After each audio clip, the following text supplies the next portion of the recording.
One has asked me to talk about economic growth in liberal democracies and versus authoritarian states. I added the how does the size of government matter. Mark has just warned us of missionary government. I completely agree. This is a much more pedestrian paper. It's really a paper about, so what are the economic consequences of having large government, both in size and in scope. This is a long tradition and long discussion back to even before John Maynard Keynes. Does government help or hinder economic growth? And on which time horizon do those effects work?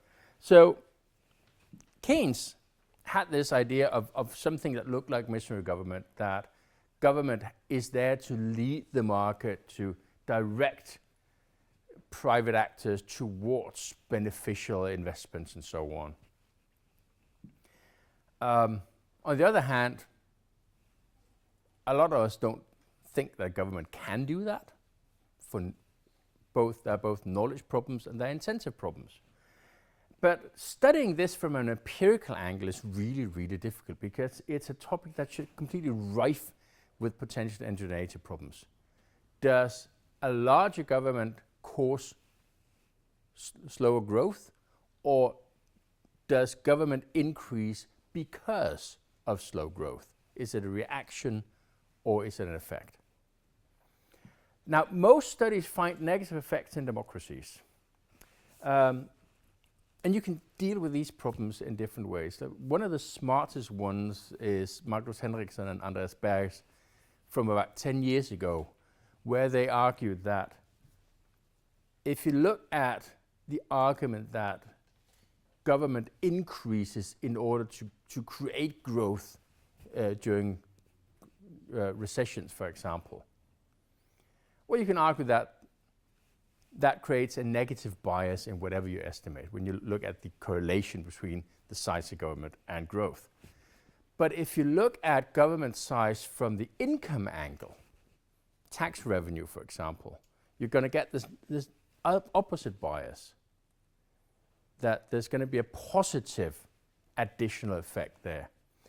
And the argument is that the real effect is somewhere in between those two estimates. And what they go on to show in a really nice, very simple paper from about 10 years ago is that whether you use a spending measure or an income measure of the size of government, you get pretty much the same estimate. So our engineering problems aren't really that big. Whatever you do, you're going to get a negative sign.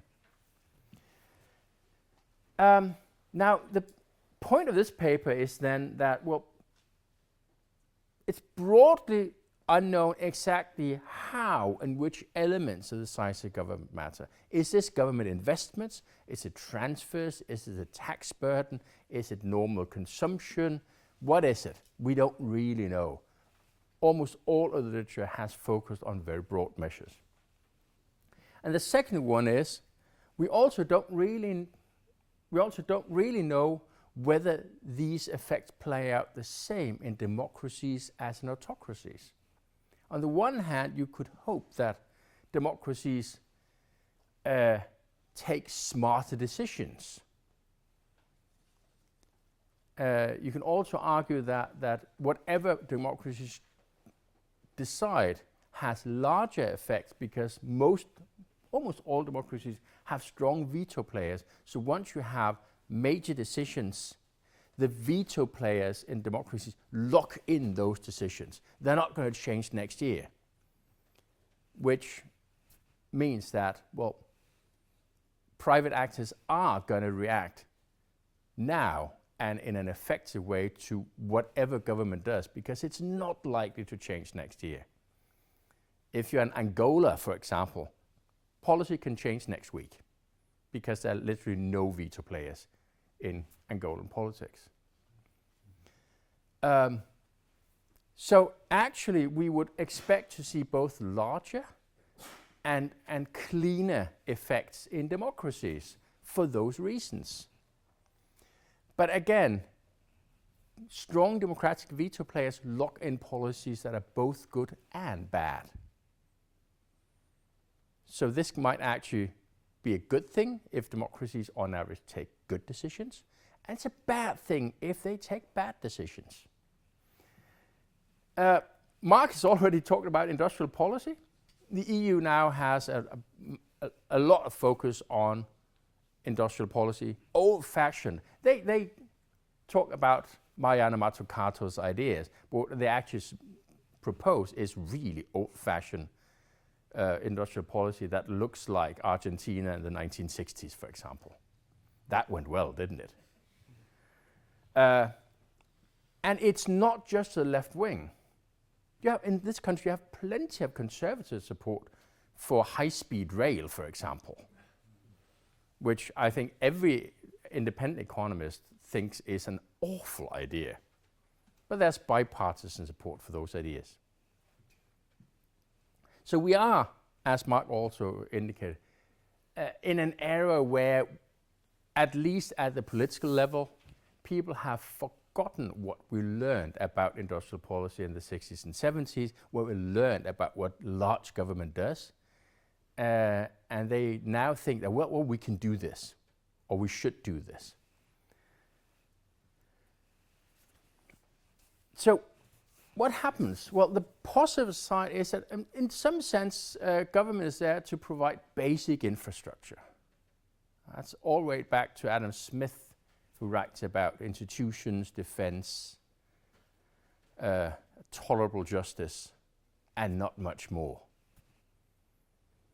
You can also argue what Mark called piecemeal or non-missionary government, that it provides technical solutions to clearly defined local problems. That would also be a good thing when you look at long-run growth. You're dealing effectively with externalities that are very clearly defined. However, the larger government gets, the more likely it is that you're going to get a labor supply problem. You simply can't get people to work in the private sector. Right now in Denmark, we have a major problem because the last 4 years, the government has employed 40,000 more people in a country with a workforce of 3.5 million. That makes a difference. You're going to get much weaker incentives. That, for example, implies that you're going to get much less entrepreneurial activity. Nikolai Foss and I documented that already, I think 15 years ago. Admitting that makes me feel really old. But subsequent papers have really shown that we were right. The larger government becomes, the fewer people actually start new firms. Both because if you have a large government sector, there are a lot of things, a lot of sectors where you can't compete, because you can't compete with government. Government doesn't have a hard budget constraint. And if you succeed, you're going to pay taxes. So that's the other half, the tax burden there. So if you succeed right now in Denmark, your marginal tax rate is going to be 60%. So very few people actually try to succeed by starting up new firms. In that way, a lot of the knowledge creation and the new products and the long-run growth that comes from radical entrepreneurship is killed by large government. However, there are arguments that this might also depend on the tax structure. So we have the Ramsey rule, all the way back from Ramsey's work in the 1920s, that says that whatever you need to tax, you tax it with the smallest incentive effects. So the question here is, are democracies more or less likely to approximately follow the Ramsey rule? So that's a good way of doing it. On the other hand, you can have both special interests who would like different tax structures, and the Ramsey rule might not give you a tax structure where the median voter doesn't pay high taxes. So if the median voter is interested in having someone else pay for the welfare state, you're not going to follow the Ramsey rule. And I should stress these things here, both the tax structure, but also how much do we need to know in order to design quote unquote good government policies is a major problem. The more epistemological demands there are, the less likely are we to get it right, even with benevolent politicians. So there is something that what Andreas Berg calls Hayekian welfare state, which he defines as a welfare state with fairly low cost because it doesn't require much knowledge to get things approximately right. I should stress, in principle, regulation is a substitute for direct intervention. We see that in Scandinavia these days, that it's extremely difficult to raise taxes even further. So the tax burden has hovered around 50% in Denmark for the last 40 years. The regulatory amount the sheer amount of regulation has increased by a factor of 3 in the last 25 years. So we should also remember that it's not just what government does, what government consumes, what government funds, but quite also often that you can regulate and get the same result.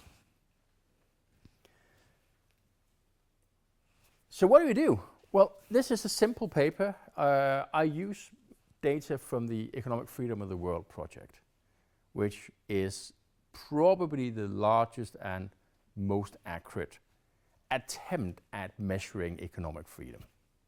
Part of that is the size of government.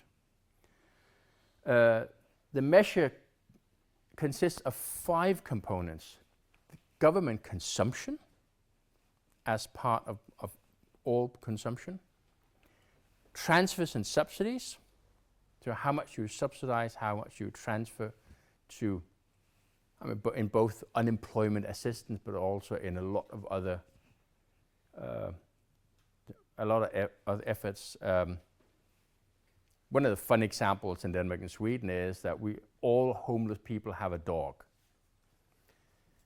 Basically because you get £100 a month if you have a dog and you're homeless. Government investment. A lot of people would think, the government investment is a good thing. That's where you invest in infrastructure and so on. Governments do a lot more than that.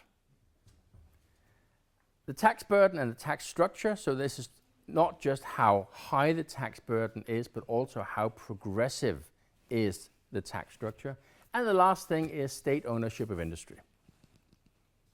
So if you wonder, well, what does a democratic state do? When Silvio Berlusconi became Prime Minister of Italy in 1994, the Italian state owned a car factory, several shoe factories, and a factory that made Christmas cakes, Pantalone.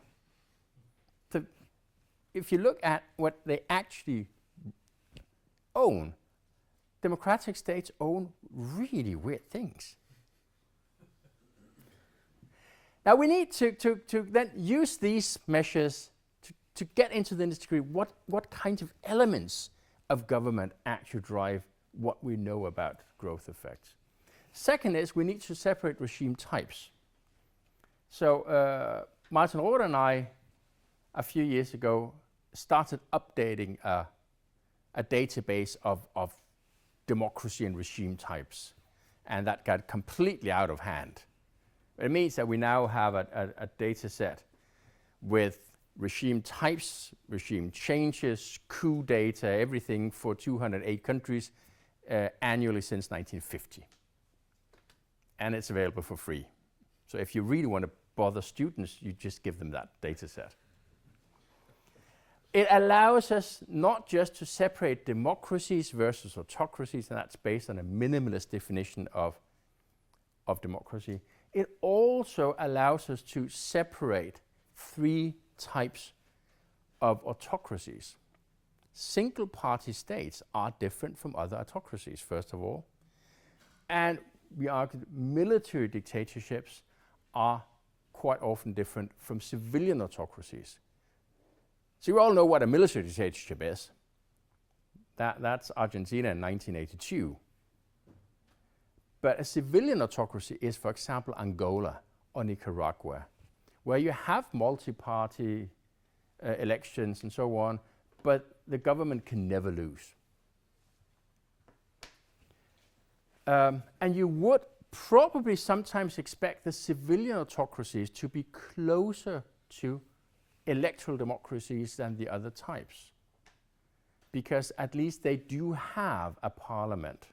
They do have what looks like a set of ordinary special interests that look like democracies instead of a military dictatorship. So we're going to separate those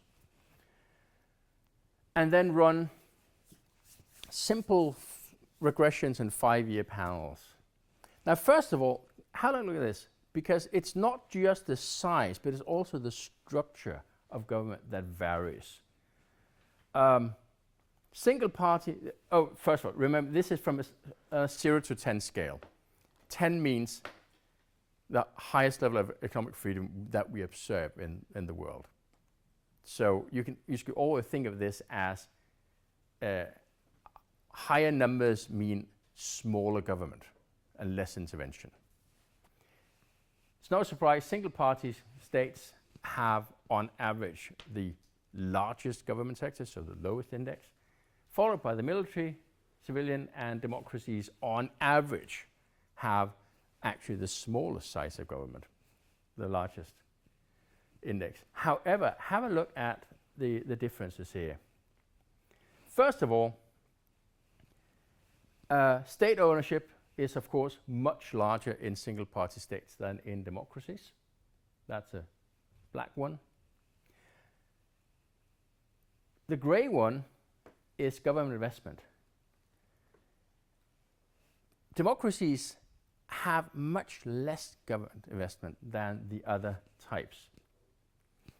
Single-party states and military dictatorships approximately invest the same level. Obviously don't invest in the same. In the military dictatorships, a lot of those investments are in military hardware. But here, you see that democracies are structurally different. On the other hand, if you look at the red one,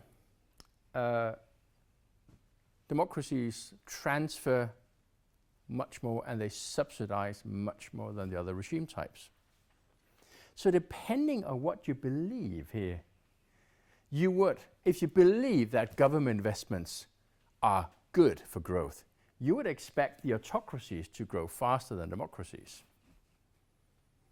If you believe that state ownership is really, really bad, you would expect democracies to grow faster. So it's not just the size, but it's also the structure where, theoretically at least, we're not really sure whether democracies are better or worse than different types of autocracies. And sometimes they look funny. I mean, one of the funny things here is that military dictatorships actually on average have the largest government investments, but the smallest government consumption. They might just even each other out. So what do? Well, first of all, this is just the raw data here. Those are 5-year period growth rates. The quartiles here are simply, the first quartile there is what's the average growth rate in a single-party autocracy, a multi-party autocracy, or an electoral democracy if you are among the 25% of the sample with the largest government sector, so the lowest index. The fourth quartile there is the 25% of the sample with the smallest size of government, so the highest index. And particularly, if you just look at the raw data, it's very easily visible that smaller government is associated with much faster growth in democracies. In single-party autocracies, well, not really. I should stress, though, that the third quartile in particular there is single-party autocracies that have fairly small size of government. A lot of those are countries that are in transition out of communism. So they are a bit different, of course. But the point here is just to get a sense of the data, and also a sense that if you look at the autocracies here, military and civilian autocracies, the association between size of government and long-run growth here is not really that clear. Now, what I'm going to do is I'm going to run these sort of simple panel data regressions with country and time fixed effects, what we always do in these academic papers. So you take out everything that has to do with culture and geography and stuff like that. You control for trade and a few other things that we know contribute to growth. Also control for the quality of legal institutions, which we know is really, really important in the long run, but very, very difficult to change. What do we find? Well, these are estimates of the growth effects, quote unquote. Starting to the left, if you just look at the overall size of government,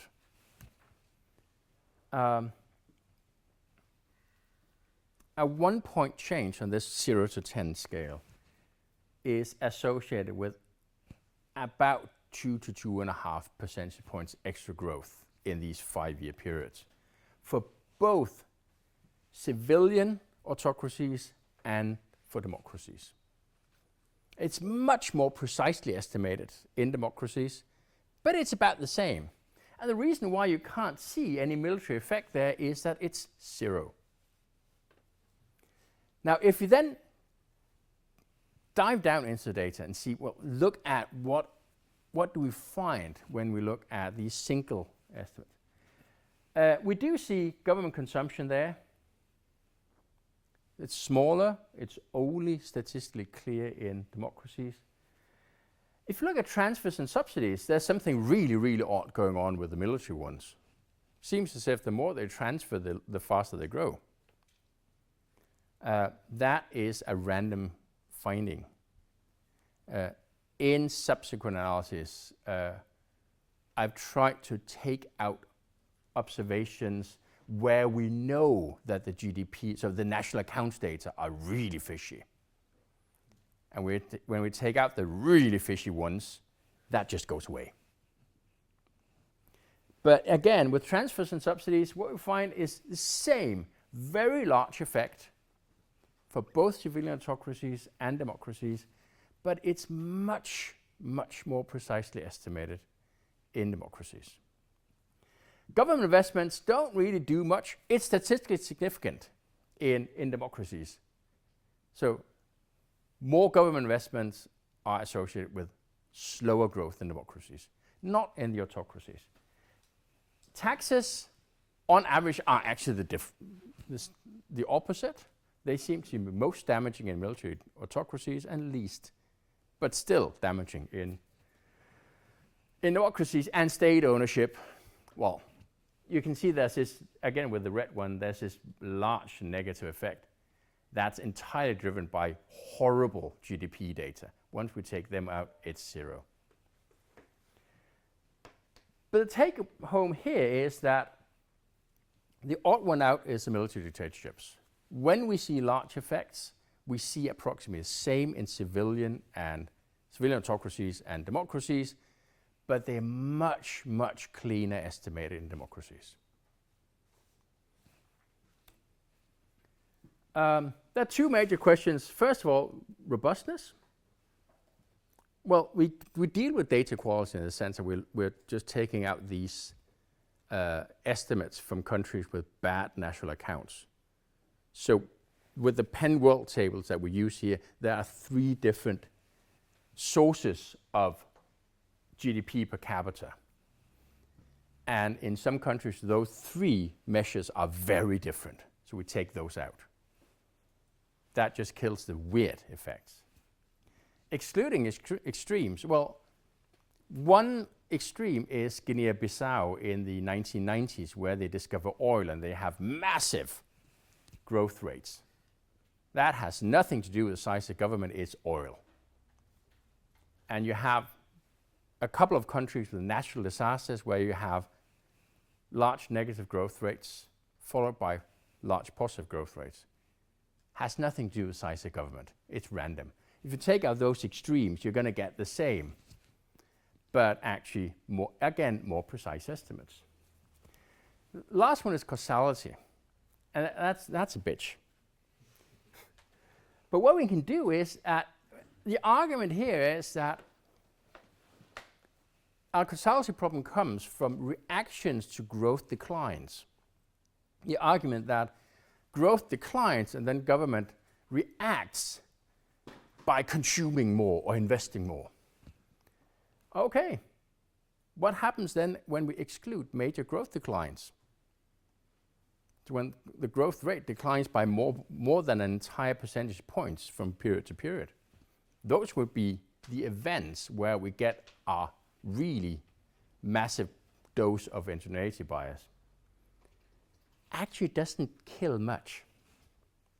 So even if we take out those major growth declines, we get similar estimates on transfers and subsidies and on government investments. A couple of the tax results disappear. It seems as if lower taxes is a normal response to major growth declines. So the conclusions here, there's still reason to believe that large government is bad for long-run economic growth, but to the extent that we can even separate these effects, transfers and subsidies are the worst. That's basically what was called the modern welfare state. That's worst for growth. And it's worst when you have a democracy on top of that. Government investments are also quite clearly a bad idea. So if you take these estimates for granted for what they are, well, at least it looks very robust. Missionary government is a bad idea because that would increase government investments a lot. A lot of questions remain. Do effects depend on ideology? So is the right wing better at this than the left wing? We don't know. Does it depend on political stability? So if you think of that, Italy grew quite nicely in the about 35 years where they had 60 different governments. And they've grown much slower after politics has stabilized in Italy. So you could argue that the size of government becomes a much worse problem once politics becomes stable. Corruption.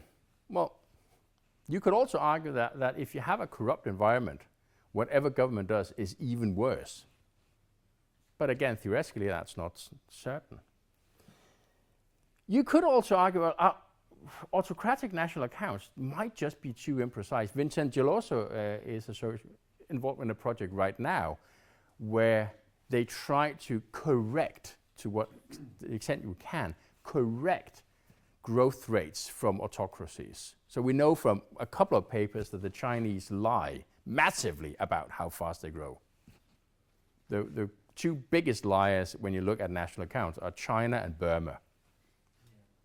So if you correct growth rates in this really smart way that they do, the fastest growing country in the world since the early 1990s is Cape Verde, not China.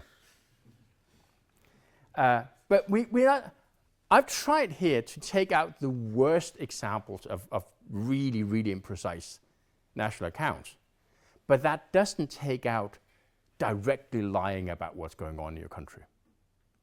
And we don't know whether that is behind, that we don't find much from civilian autocracies, or at least that it's very imprecise. It might just be a reflection of lying. And we also don't know exactly what is behind this very clear result that transfers and subsidies is the worst of the 5 components of government. Is that just because transfers and subsidies fundamentally destroy incentives in a private market? Or is it something else? Is it who gets the subsidies and not just subsidies per se? I mean, we don't know.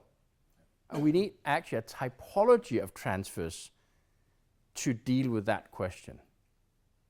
And that's beyond the data that we have right now. Anyway, that was my job today, to give you a sense of the size of the problems that we talk about once we talk about growth. And they are pretty large. Thanks.